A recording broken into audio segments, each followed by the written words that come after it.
Trailblaze is our mission, and the source of strength that powers the Express to travel across the galaxy. Explore the unknown world to continue our journey ahead. Understand the local culture and immerse ourselves within it. Establish a connection with the new world, rejoice with it, and share in its fears.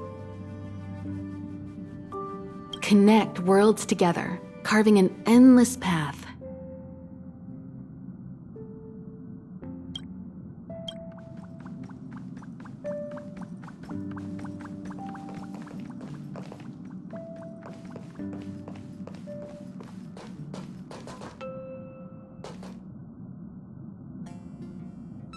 This is your first time experiencing the warp jump, so a little discomfort is unavoidable. If you're really anxious about it, I can stay here and have a chat with you. About everyone on the Express? Who would you like to know about? She's the owner of the Express. We joke around calling Pom Pom the conductor, but everyone knows Himiko is the boss. It all started with her encounter with the Astral Express, and they haven't been apart since then. She's extremely passionate, like a burning sun. However, she remains mysterious most of the time. Once in a while, you feel that she's burning herself out, trying to accomplish her dream. Only someone like her is worthy of the Astral Express. I think Himiko's vision of her whole life revolves around a very important dream. To be honest, I don't know when Pom Pom appeared. I think it was before I came to the Express. No, wait, maybe it was after. Pom Pom is like the spirit of the Astral Express. Whenever anyone on the Express needs help, they will appear immediately. It would be ill-advised to underestimate them. Pom Pom is terrifying when they get angry. Yes, it's terrifying. Dan Heng is a lonely child. He may appear distant and cold, but his heart is kind. Perhaps he's the way he is today because he spent so much time on the run. Sometimes he reminds me of myself when I was young. He used to work at the Xianzhou. We don't know what he's running from. He once told me that he didn't know either.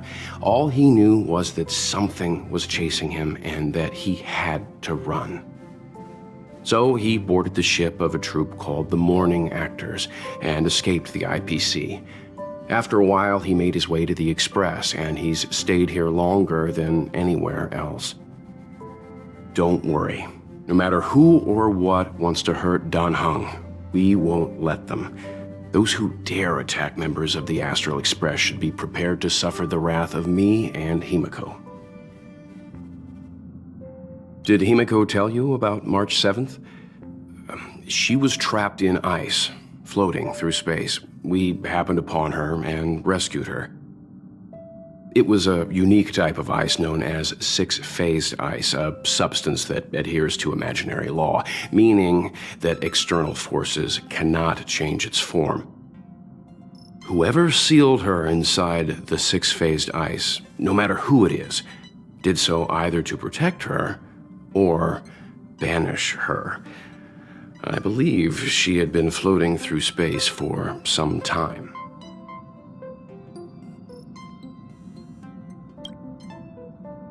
It's impossible to trace the origins of this phenomenon. When it's observed by humans, or should I say, once it begins to affect the physical world, it's already too late to reverse. It's like a sudden storm that appears on a calm ocean. This phenomenon causes the smooth journey through the expanse to be filled with dangers. The mechanism whereby this mutation and corrosion spreads is the stellarons. It promulgated rapidly, like cancer cells, so the International Peace Corporation named it the Cancer of All Worlds. They are the army ruled by the Aeon of Destruction, Nanook. As Nanook's followers, they stand against all life and civilization and execute the will of destruction, disseminating chaos and calamity. Their actions cannot be explained by reason, because their only motivation and purpose is to destroy. Fragmentums are a phenomenon of corrosion. The mainstream school of thought is that stellarons catalyzed the appearance of fragmentums. All matter and space that comes into contact with the fragmentum will be turned into fragmentum creations. However, you don't have to feel too burdened. At the very least, the current state of the stellaron in your body is very stable and will not cause distortion to the outside.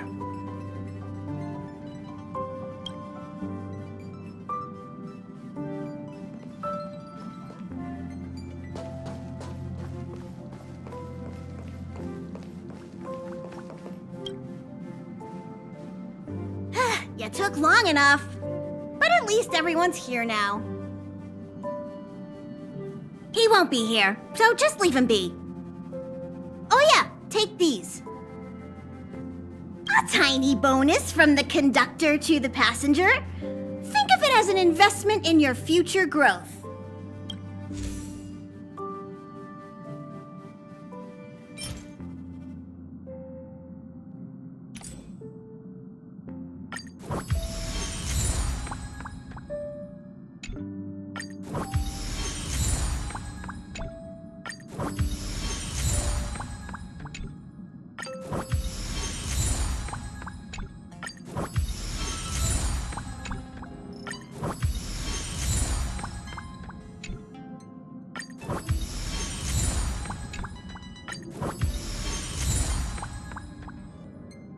Okay, everyone, hurry up and find a place to sit down. Try not to be like March, always running around the express like a headless chicken. Pom-Pom's going to start the final preparations for the jump.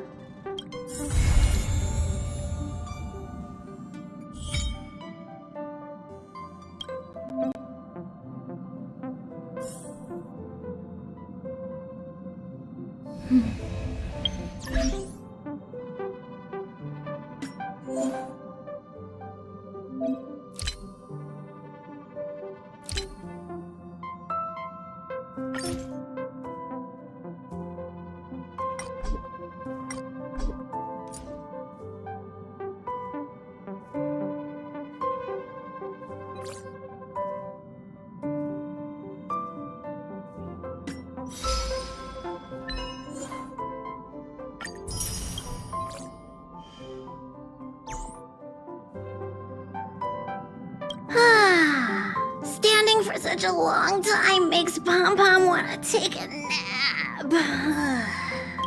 Not to brag or anything, but the lighting and temperature here are carefully calibrated by Pom-Pom, so it's normal to get sleepy.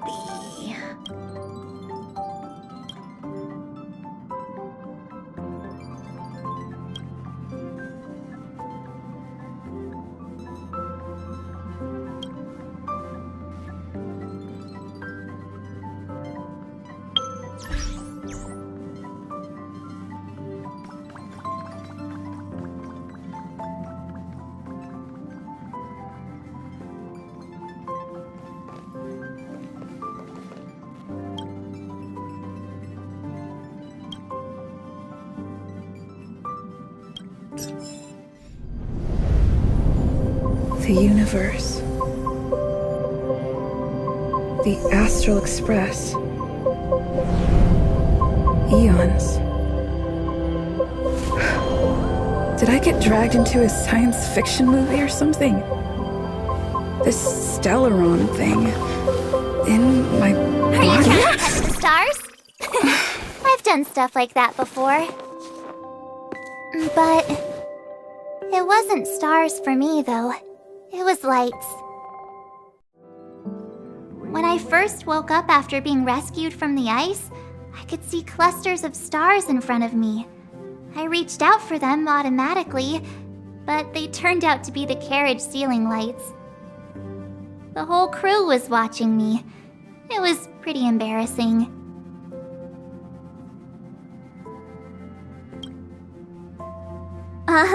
Like I was some kind of weird alien. I don't really blame them for being curious, though. They had no idea where I came from. You might not believe it, but before all this, I was stuck in a huge block of ice drifting through space. Himeko and Mr. Yang and... who was it again? Anyway, they figured out a way to melt the ice and saved me. I don't remember a thing. Who I am, where I'm from, my name, it's like everything was erased from my mind. March 7th was the day they found me, so it stuck. Ever since then, I've been hanging out on this train and following it to whatever destination it decides to stop at. I'm hoping that one day I can find my past. What am I talking about this for? A way to get everyone down, huh?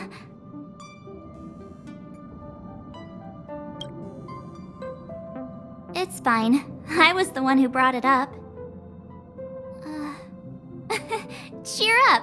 It's not every day someone gets to ride on the Astral Express. Ah, here comes the conductor. The Express has reached a safe distance from the space station. We'll be jumping in about 10 minutes. Return to your seats, please. Both of you! Things could get bumpy. Thanks, Pom Pom. But did you really have to come and remind me? I'm not a newbie, you know. Well, it wouldn't be necessary, but Miss March 7th likes to challenge herself and falls over every time. That's just called never giving up. Conductor, can I get a juice, please? Thank you! We're jumping in 5 minutes. You can have something to drink when it's over. But I'm thirsty now. Oh, don't worry about me. I just want to see if I can stay on my feet this time. Thanks. I feel like I'm starting to get the hang of it. The key is using your core, waist, and leg muscles. It's not your stance that matters, but your ability to ride the inertia. Well, don't mind me. Find a place to sit down and buckle up.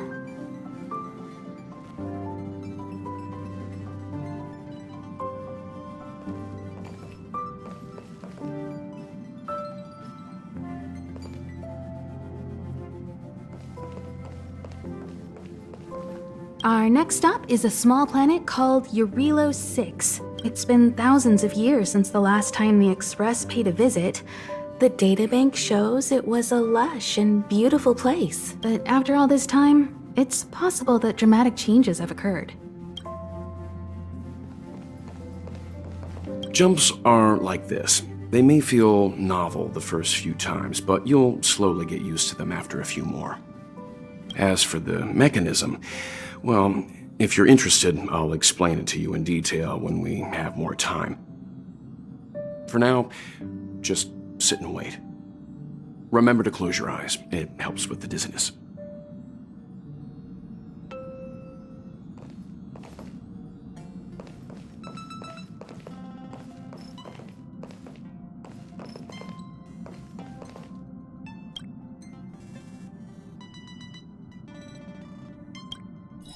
Hello?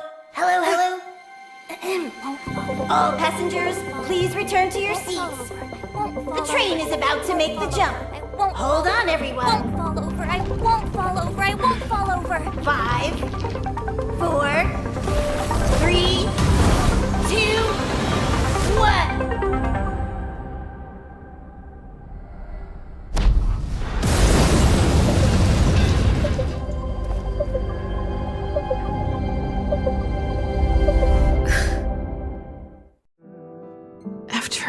All those millennia. Is this what Eurilo 6 has become? Uh-huh. So, that snowy planet is our destination this time?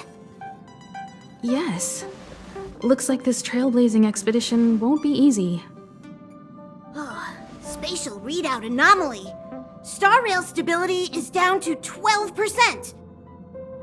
Schedule alteration. 7-day stopover time extended indefinitely.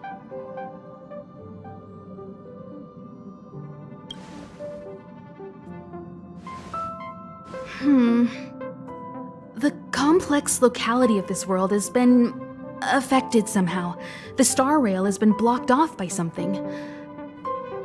Take an ordinary train as an example. It's like the tracks up ahead have suddenly snapped, and the way forward leads straight into a collapsing abyss.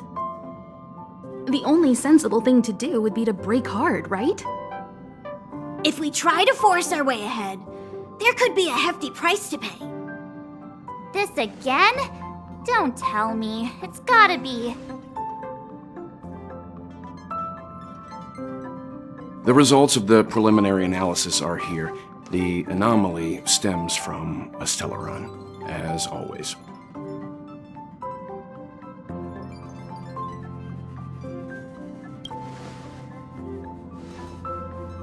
Yes, just like the one that's been placed into your body.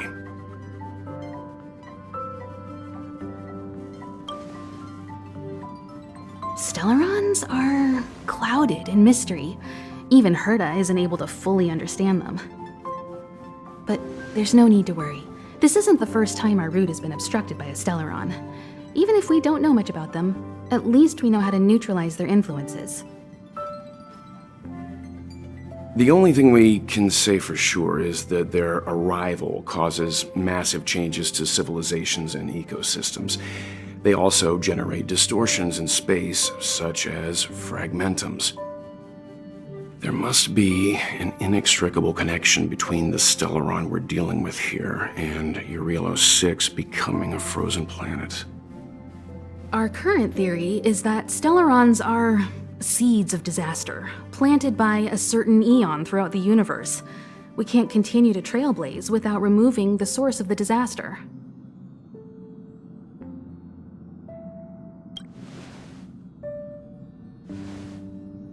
It's empowering, looking out at a world from a window like this. But when you set foot on the planet itself, you realize how small and helpless you really are. Just like them. I'd like to entrust this trailblazing expedition to March, Dan Hung, and you. The objective is clear. Find the Stellaron responsible for the disaster and the spatial distortions, and bring it back to the Express. We'll deal with the rest. Awesome! We get to work as a team again!